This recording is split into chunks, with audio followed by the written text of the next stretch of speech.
Well, hi, good morning. Thank you so much for joining me and my cat here in the shop for another day with this radio. And just one sec here while I protect my keyboard from the wild one. There he goes, keyboard walking. Yes. So, two problems with this radio remain that I'm thinking about. One is there's a bit of a hum coming from it. I'm not sure what to make of that. And the other one was it's very weak. The output is very weak. So I think the first thing we need to do is test the vacuum tubes in here and see if any of them are particularly weak. That sound like a good idea? Does that sound like a good idea? Hello? Cat? Hello? Hey, you. He's too busy. Okay. I will get the tube tester ready to go here. Okay, first tube we're going to do will be the rectifier tube, which almost certainly is good. 35 volts. And the numbers are 00763, 00763, and then 0100, 0100, excuse me, 25 for the meter, E for the plate voltage. Okay, we'll be pushing that switch there. As I say, I mean, if this tube were dud, if it were a dud, the radio wouldn't work. So, how bad can it really be? The bias setting and the signal level doesn't matter in this test. In this case, we have to get, there's a little area that says rectifiers OK. Can you read that? No, you cannot really read it on the camera, but so it just has to get past my fingernail there. And she's good. So, shorts. Nope. And here we go. So it's way into the good. So nothing wrong with this tube. That's the first one done. The next one, we're just going to do them in order here. It'll be the other tall tube. And that's the output tube. Oh, watch out there, Wally. You're Bert, you're not Wally. They don't know their names anyway, so.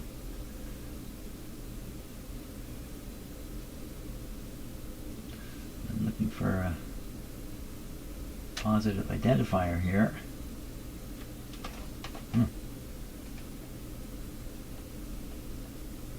Well, that's kind of interesting. So it says Rogers, and that would probably mean it's a replacement tube. How do we know this is the right tube? How do we know? So we're going to look with the magnifier here.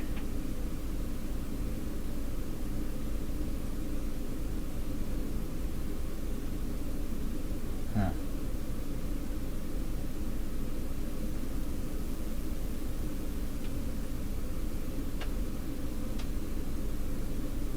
Very interesting. Oh, there it is. I see it. It's a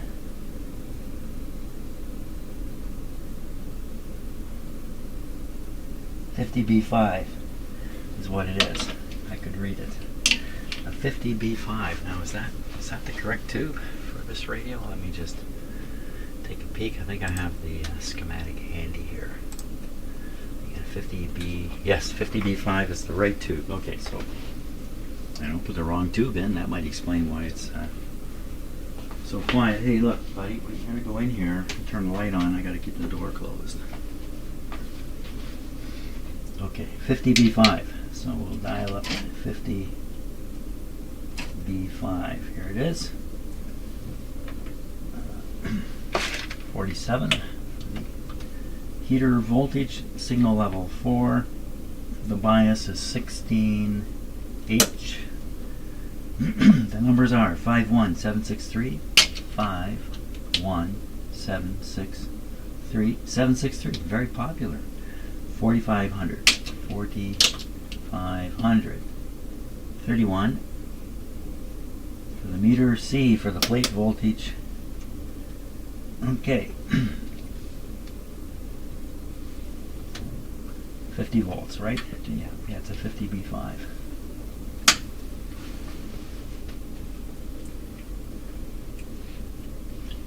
take a moment here and check the line voltage. Touch low. Won't make any particular difference. Ooh, that's the sound of my coffee maker beckoning me. Okay, look for shorts.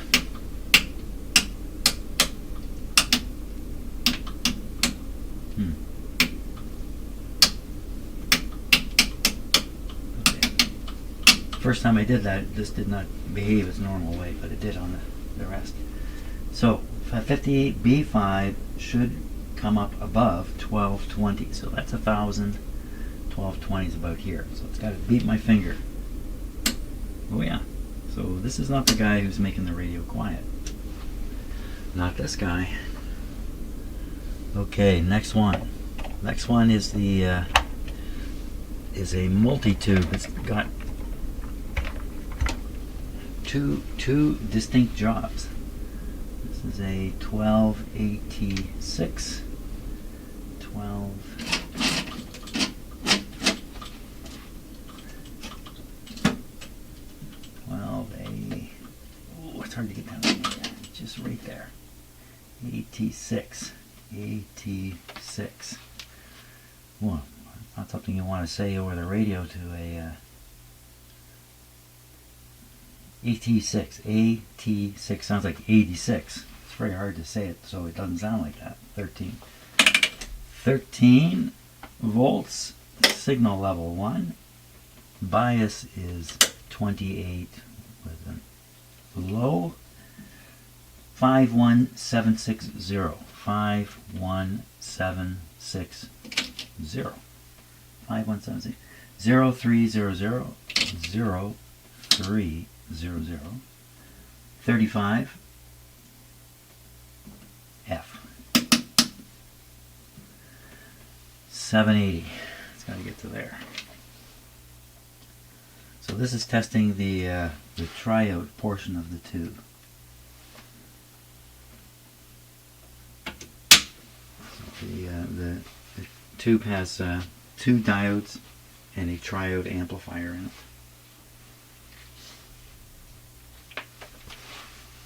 Yeah. Okay, look for shorts. If there was a short, the meter would come upscale. Nope. 780, 780, way over. Beauty. Okay, now we want to test the diodes in it. We would imagine the diodes would test very good too. 01763. 01763. P000. P000. 45 and 8. Low voltage. P1 and P2. So there's 2 diodes in here to test. Put that in like that.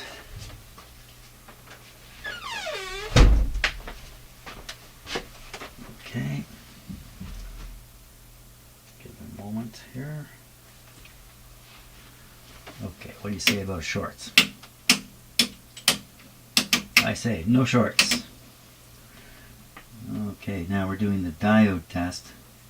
The diode only has to come past my finger here to be okay on this tester. Here we go. And it's just into the good. That's one. This is the other. They're good. Okay. This tube cannot account for the low output in the radio. Now the next tube, imagine is a 12BA6. What is it? 12BA6. So this is the, I'm sure that's what it is, but I need positive identification. Yes, 12BA6. So this is the one of the main amplifier tubes in a radio like this. 12BA. No, that's right. Right there. 12BA6. 13. Signal level 4. 10L. The reason it's such an important amplifier tube is it's amplifying in the IF stage, 52763. 52763. 4120. That's where most of the radio's gain takes place, is in the IF amplifier stage, 33.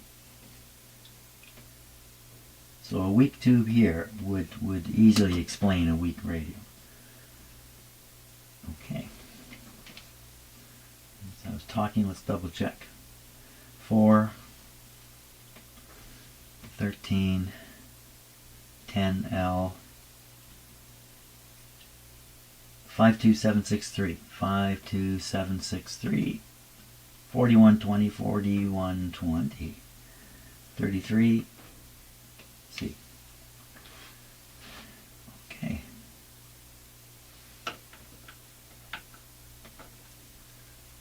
The last couple of days, my radio listening has been focused on CB radio, believe it or not, and Skip coming up from the United States. It's just been, I don't know if I've ever seen it so strong that almost every channel has somebody talking on it.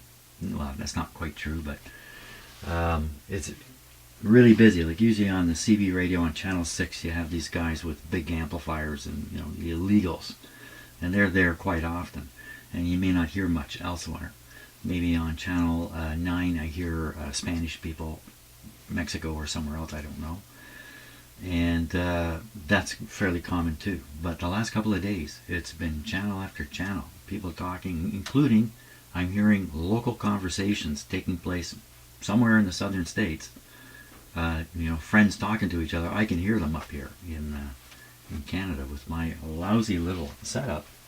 But I get a real kick out of listening to the Skip. Yeah. Okay. Shorts.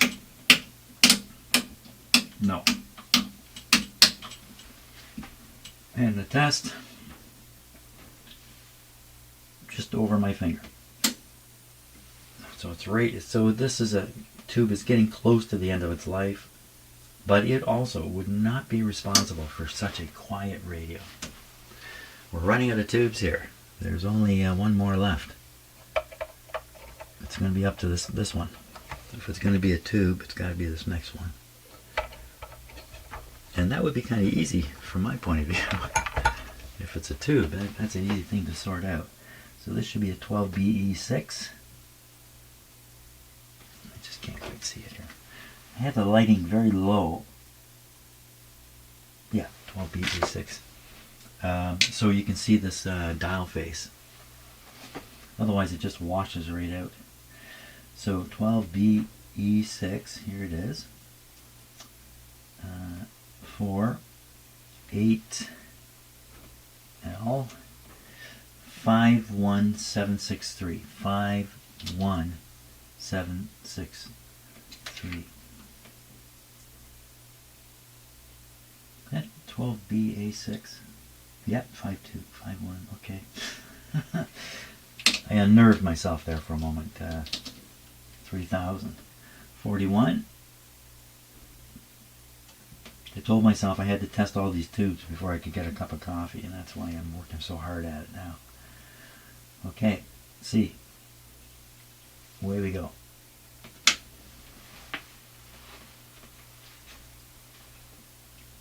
So this is also a complex tube. This thing gets two inputs, two signals come into this tube. One is right from the antenna, and the other one is from an oscillator that's built into the radio, into all these radios. And those two signals go into this tube. There they go.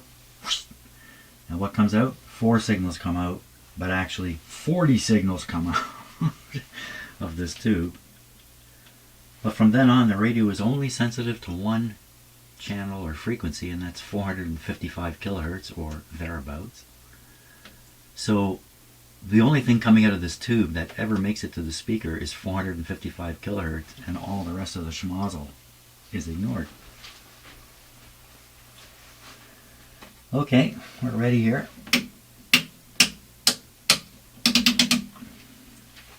Schmozzle, is that a technical term? So 1570 this time, so way up here, up above halfway. Not the strongest, but again, I just don't think, I mean, I had this radio turned up full volume to get anything useful out of it. So that's a sign something else is going on. Now, this thing is full of these unusual resistor capacitor pairs, combinations, I guess, and I'm really not able to see what I'm doing. That's what's going on here. There's some light now. And I can see clearly how I'm doing it wrong. Okay, hang on. Hey, come on, buddy. These are the lousy, there we go. These are the lousy type of tube socket. It's flat, you know, it doesn't guide the pins. Okay, well, we did a quick check of the alignment. That seemed to be fine. And what are we going to do here to try to figure this out?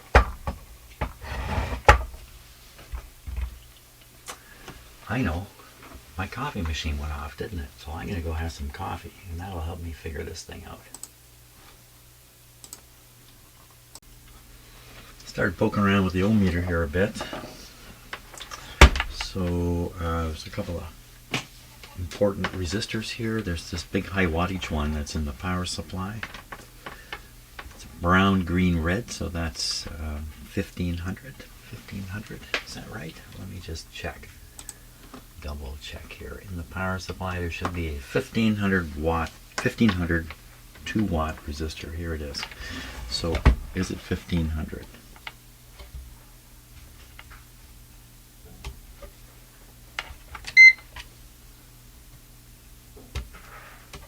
Come on.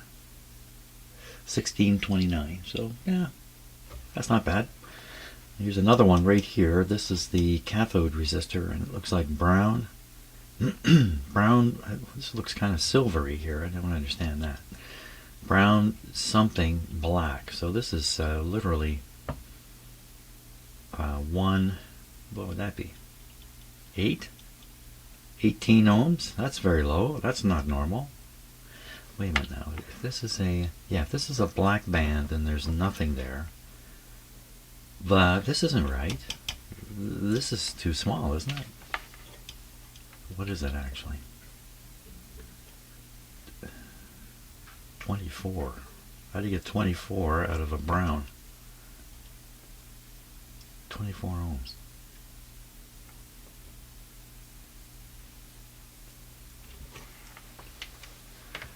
That's strange. These things are usually like a couple hundred ohms or 150 ohms or something. Let's take a look at the schematic here and just see what the story is. Okay, looking at the schematic, and first down here in the power supply, there's the 1500 2 watt sitting there, and then the here in the cathode resistor, 150 ohms. That's no 150 ohm resistor there. Now that's going to result in, like putting too small of a resistor here, it's going to result in insufficient bias. I'm not sure that would quiet the radio down, but what it will do, insufficient bias, this tube, yeah, you know what, this tube could be conducting too much. What are my cats doing? Something wild's happening out there.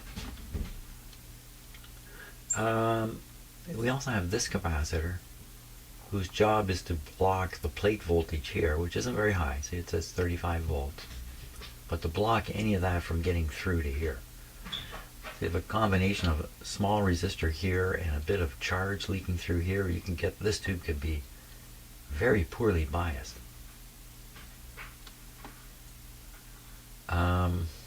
So we kind of need to read some voltages in here. Look, they've written right here, 6 volts. So they're anticipating a bias voltage of 6 volts. Basically 6 volts falling across this resistor. So we'll read that voltage. And then we can also read from the cathode here to the grid, and what we should find is the same 6 volts. And if we don't, then we know that there's some leak coming through here. That's the plan. So we'll measure, basically checking the grid of the output tube. And we're ignoring the hum and any other problem at the moment, just what's going on here. Okay, let's give this guy a try here. Okay, we're through the dim bulbs first.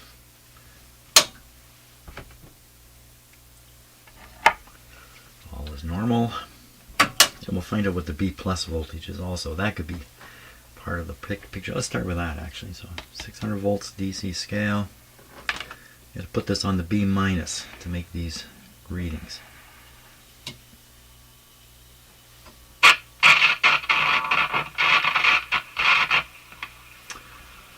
Did you hear that? For a while this thing hummed strongly, and then it stopped when I was fiddling with this noisy volume control.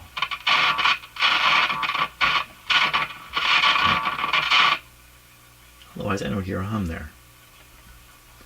Did I not clean this? Maybe I'm thinking of another radio. I've done too many radios. Where's my, where's the spray? There it is.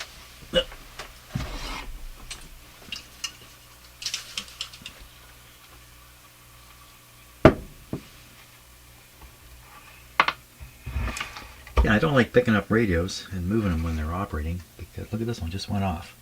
What happened? I'm going to guess a tube is coming back.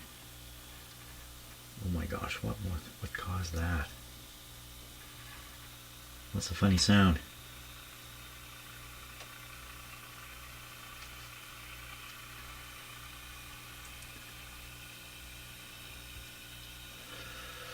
Okay, spray on, man. Carry on. Okay, I often do this with the radios live because oh boy. What happened?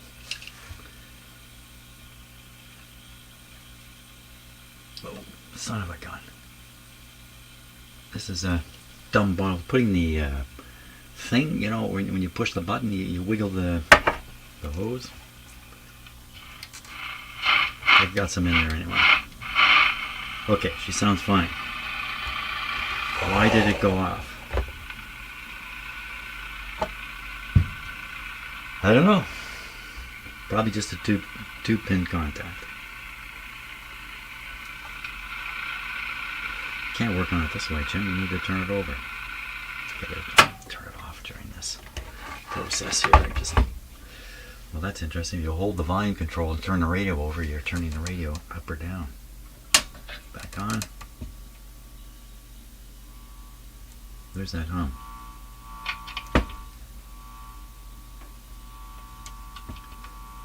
What's happening? Why are you humming? I sprayed you full of stuff. Tube is loose in its socket. Something loose back here. Can't imagine anything's loose back here. What happened? Turn it off. There, I need to flip this over. One of the reasons for turning it off, flipping it over, is even if you get a light shock, or even if you think you're getting a shock, you want to drop the project. There's the hum. Where are you coming from? It's in the volume. The volume can control the hum.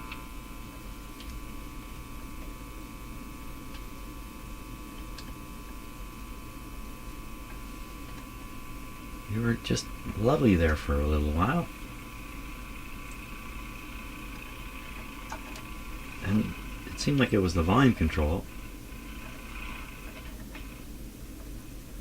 Well, it might seem like the volume control. As you turn it down, the hum disappears. Okay, I'm going to ignore that. Ignore the hum. Back to what we're actually doing. Okay, I got to turn off again. Ignore the hum. Try to keep some focus here.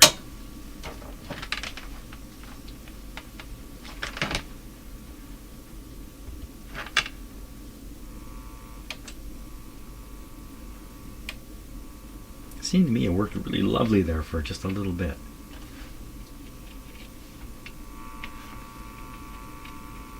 No effect from the antenna.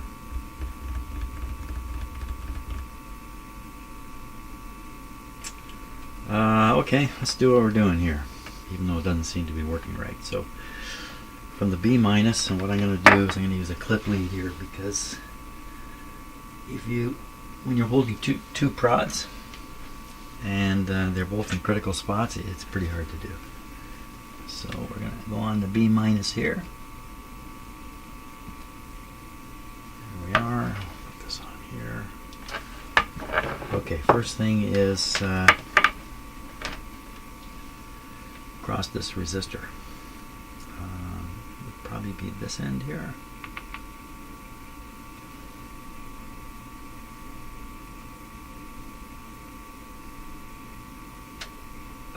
Boy, something weird. What was that? Did I just read 100 volts there?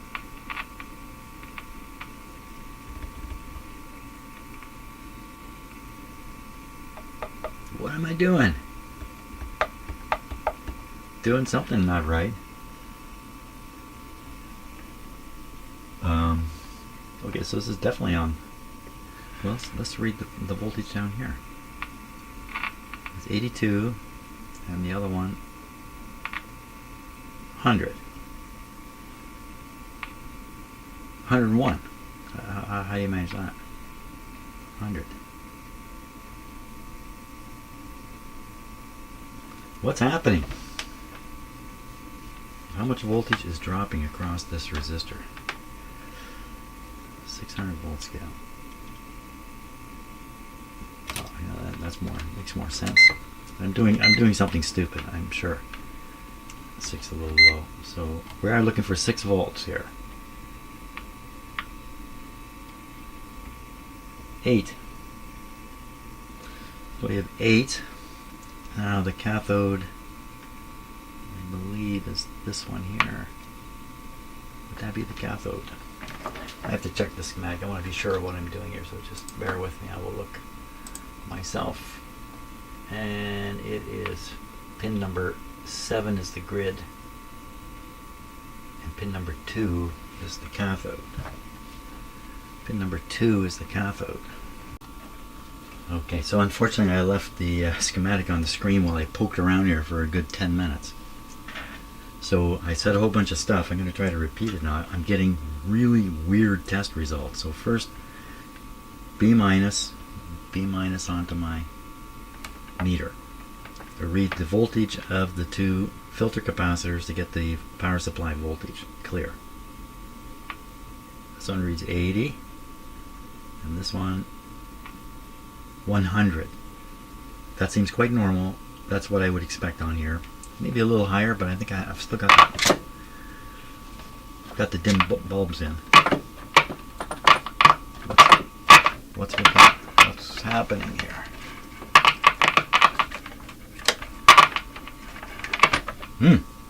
Never had trouble like that before. Yikes. Okay, so we're only running it with 90 volts. But that's not going to explain why these readings I'm getting. So here is the cathode resistor. I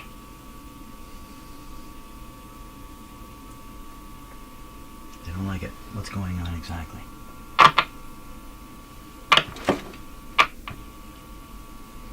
Yeah.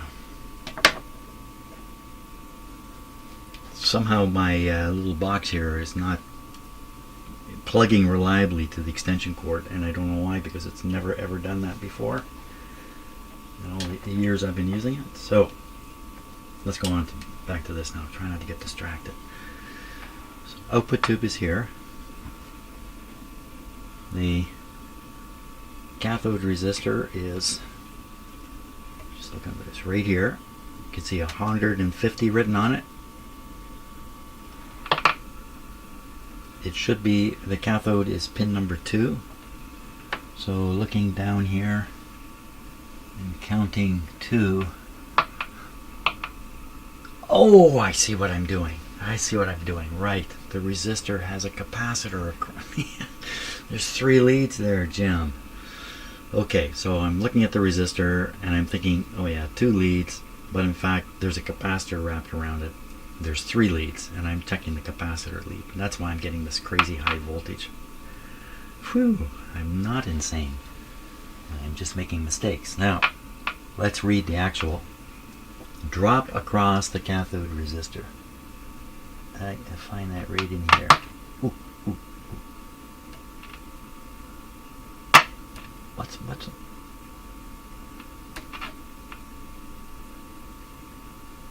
4? Is that what I'm getting there?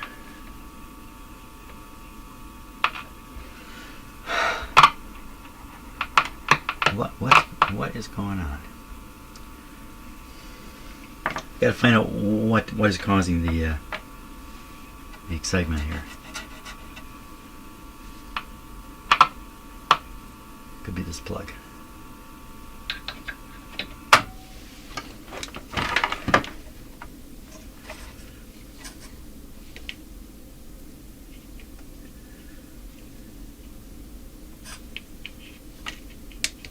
As I say, I've never had trouble. It's a little bit rusty.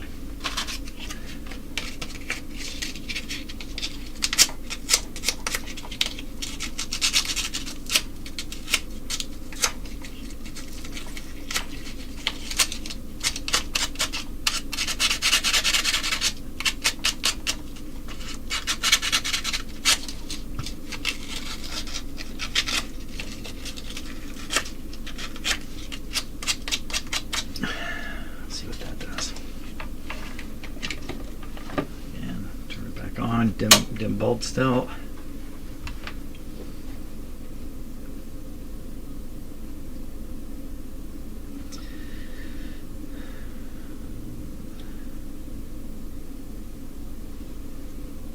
So I think there's no connection right here right now, because a dim bulb not showing any current flow. Did I turn this off? I didn't turn this off, did I? No. This plug, what is this plug doing? So we're registering a voltage on the box.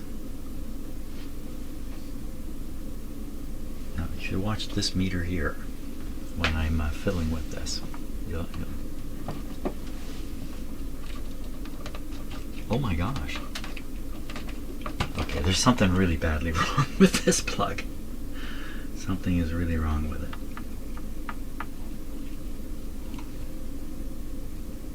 Ew.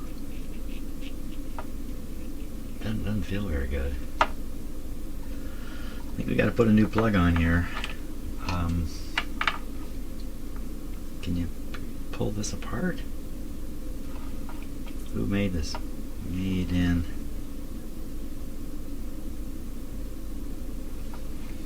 Who made this plug?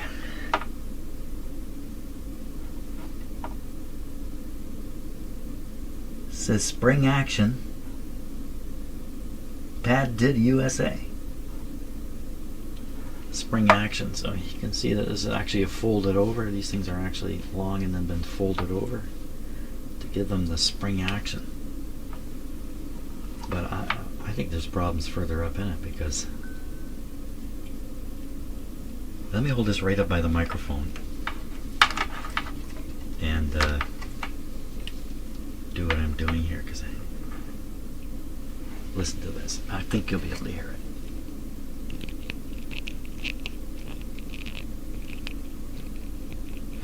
So what I'm hearing some squeak from the rubber touching it, but I'm also hearing a lot of crunchy sounds, and that sounds to me like frayed wires inside there. And I mean, this thing's on its way to shorting right out, potentially. No, this is sealed. It looks like the kind you can pull apart, but no.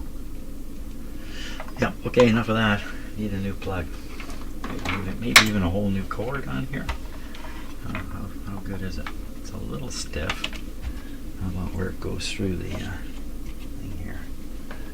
No, it seems to be in just perfectly good condition. The only plugs I've got is a great big yellow 3-pronger. I'm not sure what to do here. Coffee. Okay, found a nice, very nice cord. It's got to be a rubber compound on here. I think this came from an iron, which is usually irons have excellent rubber cords, not plastic cords like this kind.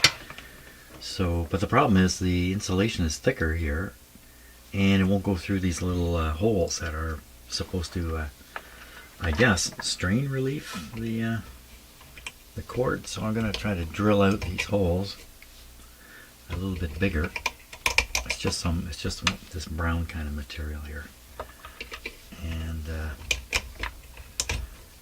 replace the wire right back. Replace the wire entirely. Hey, while I got the camera going, let's look inside this. Let's look inside this. Am I right about it? Was there really something wrong here? Let's see if I can do this even.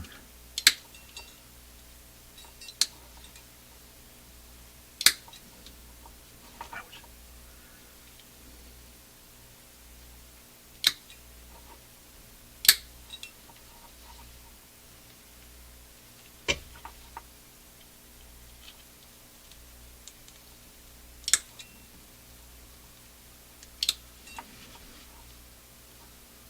I don't know if this is enough to take this apart.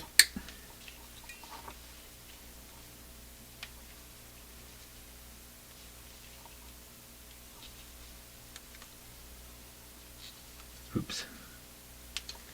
Got some metal there. Ouch. It's a pincher right there. You got pliers like that? Look at this. See how big the gap is here? So if I'm working away, I got my thumb there because that happens, and then the thing snaps closed, I won't get it. But look at this pair. There's a reason why I don't use these pliers. See how close they are? So if you're working away and then you get your thumb there. So I got a pair here that's even worse. Here's another one. This actually has gripping surfaces in here for gripping stuff, and it'll grip your thumb if it pops, right? If the thing you're squeezing pops out, and it hurts. That's why I'm showing you that. But you probably know this already. Oh yeah, so we're cutting this apart. Here it comes. Look at that. So, what do you think? Oh. It's exactly as I said. The strands are all broken in here. Let me show you on the other camera. Hey, where's my other camera? Okay, I gotta add a camera here. Okay, let's have a look here. So here's the plug that remains. Nothing to see here. Here's the prong. You can see that it was soldered, but it wasn't strain relieved enough. There's the broken wires there. And the cable, what do I do with the cable? Here it is. Where'd it go? That's not the cable. That's another cable. Where's the one that came out of the radio? There it is, right here. Yeah, that's a mess. Holy smokes. So I could hear that and I could feel that when I wiggled the wire. What a schmozzle there. You know, I think in this case, could you see, like, that's just an open hole there. As far as I can tell, there's be nothing stopping you from twisting this around. And then, of course, you know, inside the plug, it's going to twist like this. That would not be good. At that point, excitement would ensue. Excitement we don't want. So, hey, good thing I picked up on that. Pretty happy about that. Okay, I got to put this other wire in, plug in.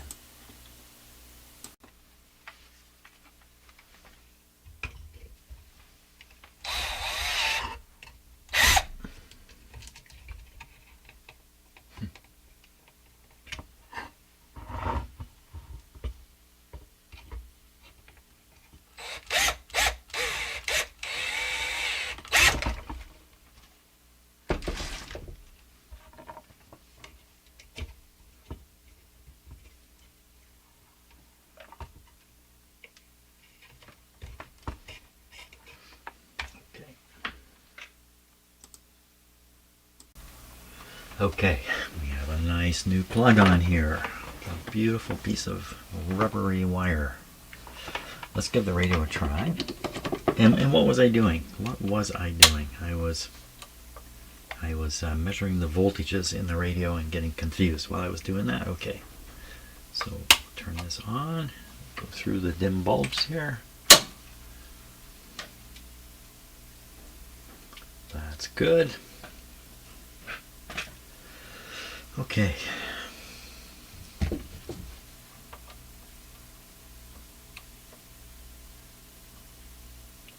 $100 volts.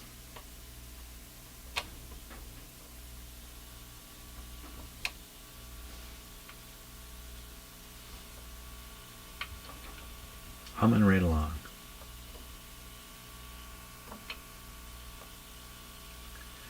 $91. That's pretty low.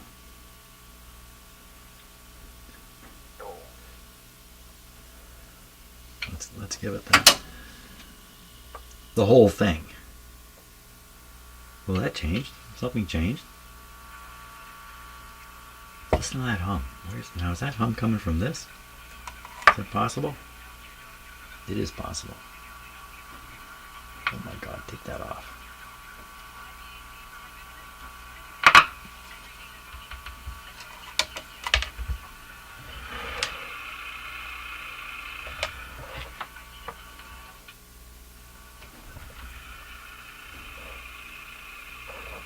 The hum disappear here?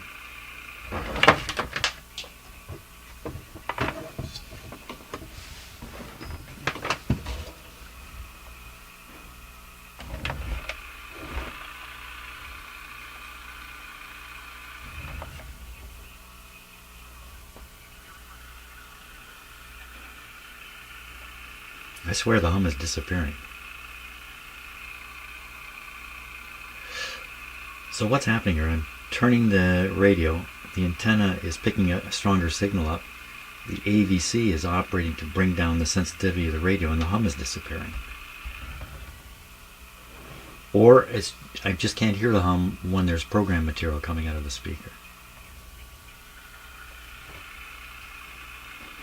It really does seem to be the... So that's not too surprising then. If the radio is not getting a good signal, the AVC goes maximum. It is getting a signal.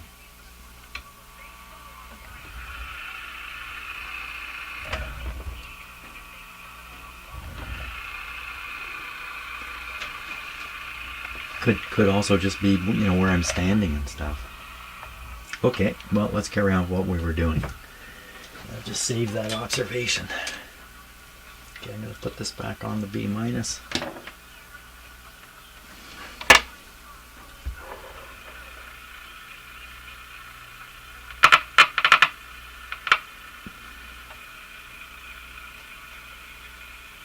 Okay.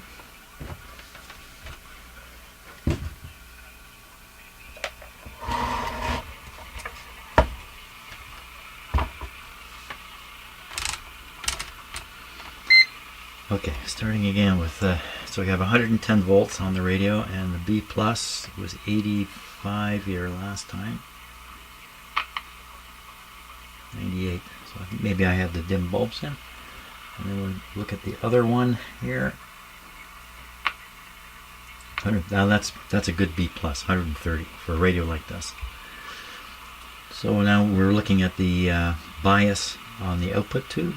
And I had been confused by the resistor capacitor situation here. So the resistor, I think, would be here. Okay, so this gives us an idea of a bias, 5.6 volts.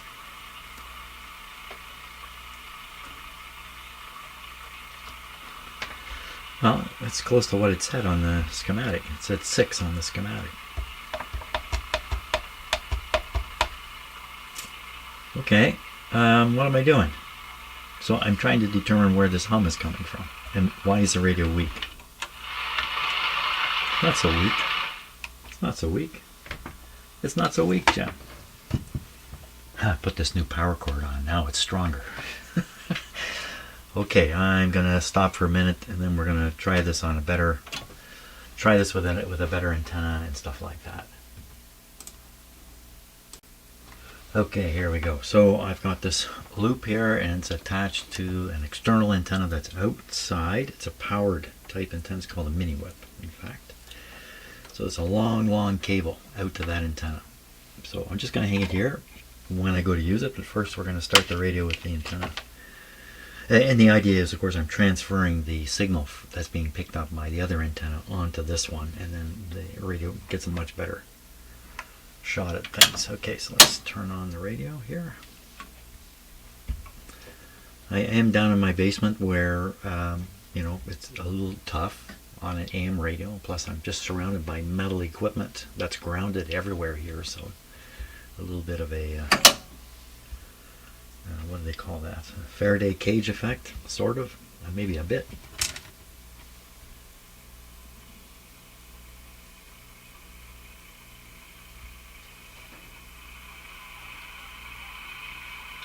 So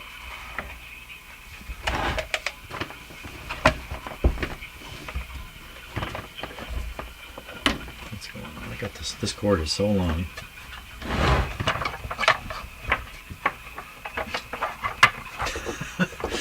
Fish stuff out.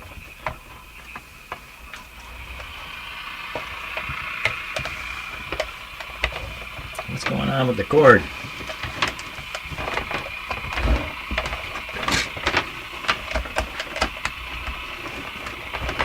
There we go.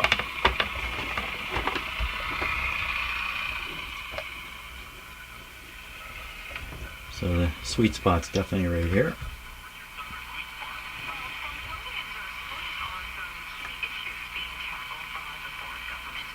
Okay, we'll now bring over the boosting loop. It made no difference at all. This is twice this has happened now. Oh, I know why. Because here's the antenna coming in. Yeah, I got it wrong here. Okay, I know what I can do. I can stick this back on here.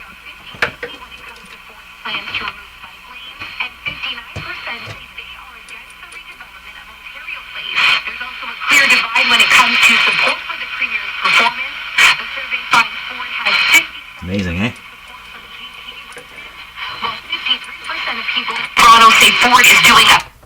That got a little loud there. Okay. Now, we'll.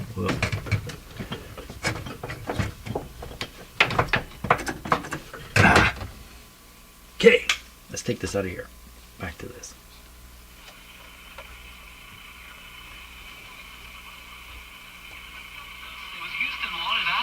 In the 70s and 80s, this stretch of roadway paving will be taking place tonight, Thursday, and Friday, starting at 7 p.m. You can expect single-lane road closures and some temporary full closures as crews get the work done. I'm Jordan Kerr. As the countdown to the World Series continues, the Leafs and Raptors are adjusting. Rising to me, shocking to others, and also nothing really to worry about. It does feel like the 2015-2016 sounds very good. Players and certainly the fans who maybe came. This is Buffalo, I think.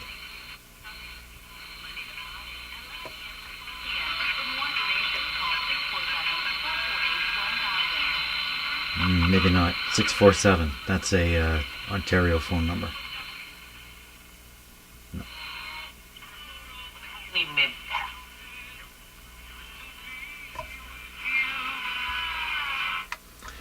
Okay, now the next thing I have to do is finish cleaning the cabinet, which is a terrible mess, and put that in. I have to glue the antenna back here so it's not falling off, and then we're going to be listening to it in its cabinet.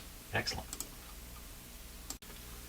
Have a look at that cabinet. Isn't that something? If you remember what it looked like, it's all mottled with greasy junk on it or whatever. I suspected it would clean up really good, and it really has. So, what about the front dial? It just kind of fell apart here when I took it apart. What is this all about?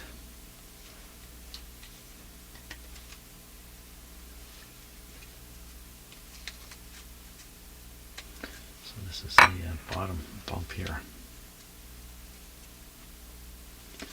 So this isn't going to rotate, at least not too much. What's holding it in there? There's nothing holding it in.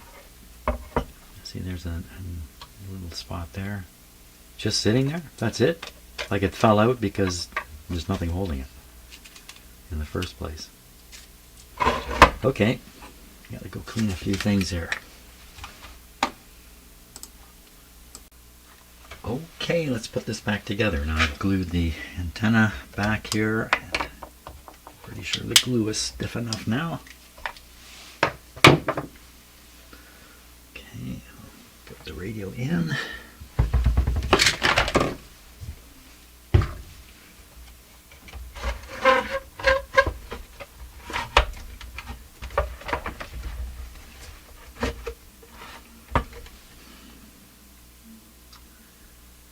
Is there something missing here besides this? I guess not. I guess you just can't see through this white plate. Okay. That goes like that. Wait a minute, I better screw this together before we put this stuff on. Come on out of there. Ooh, separating.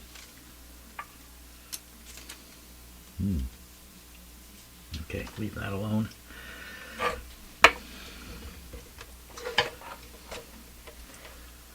Screws.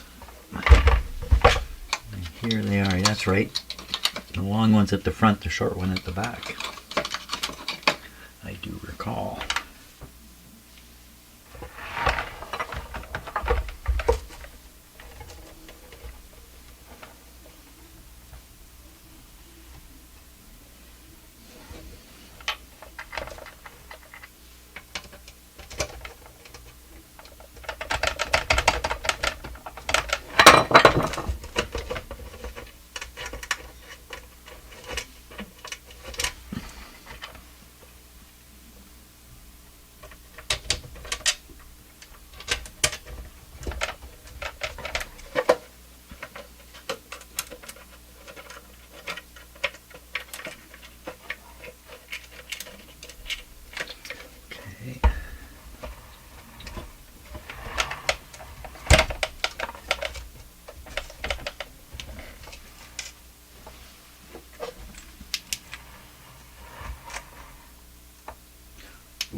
Radio's fallen way up. That's a little better.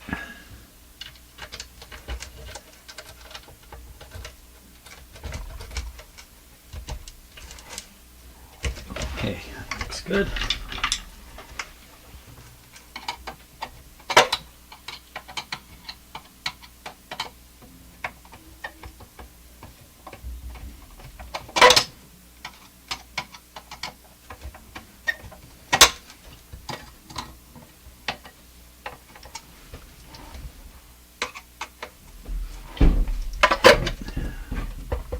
Ooh, who's at my door?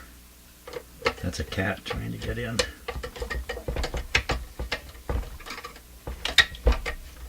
But I'm not letting the cat in. That's unless he scratches some more.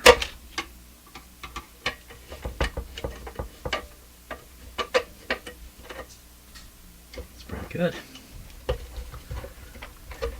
It's really amazing how well this radio cleaned up because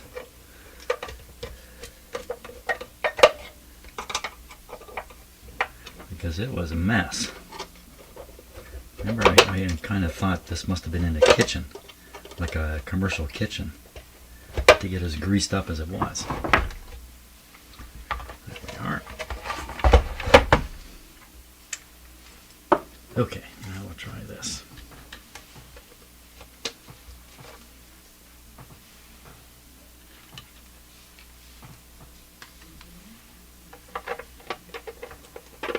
Just sits there. And then we have the big knob.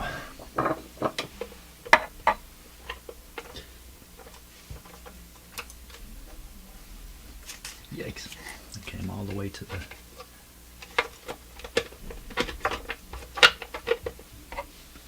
Remember, this wasn't keyed. So we want the pointer pointing over this way.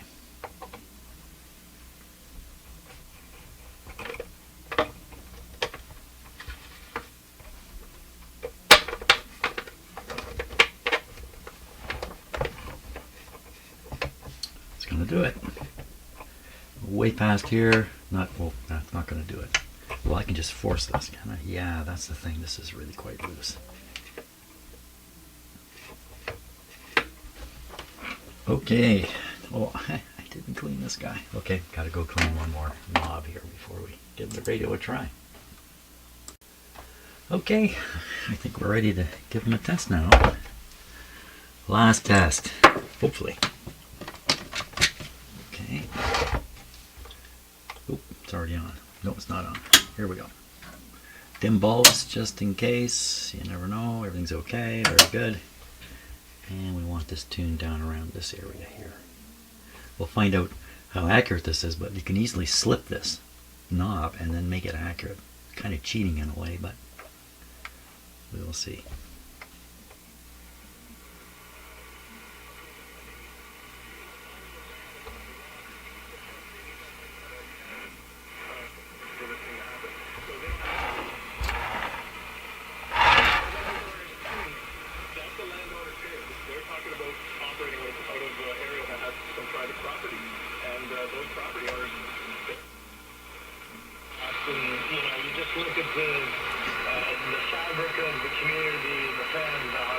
So it's a sports channel here, I believe. 590. You can see it's pointing just below the 6. It's pretty good. I don't know what that is.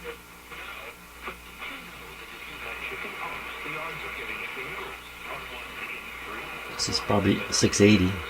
Very close. What's that? That's strange stuff.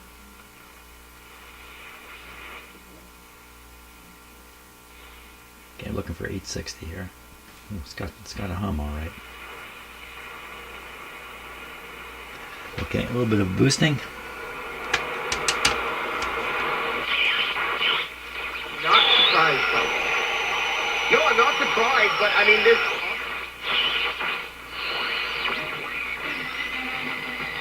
There we are. That's probably the French station. On the other hand, just too much interference here. But this is the French one. That's 860. You can see it's just below, just behind the 9. So it looks like it's not very linear here.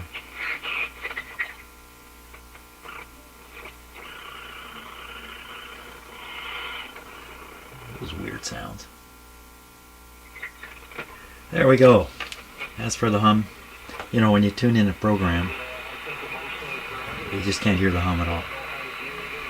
So, okay, well, I think that's pretty good for a radio that just looked horrifying. I've marked it up here. I'm rolling it on my bench. Well, that's pretty good. There we are, the Northern Electric Midge radio. Lovely. Good enough. Okay, well, thanks a lot for watching. What's going to be on this bench next, I'm not sure. It could be another fairly small radio, or I got a great big honking beast to bring in here. And I don't know if I want to do that just yet. Okay, bring it in just to size it up. Maybe that's what I'll do. It's a big honker. It's like the heaviest radio I have. 65 pounds, I think. That's a big, heavy radio. Okay, well, thanks a lot for watching. I'm packing up here. We'll see you on the next video.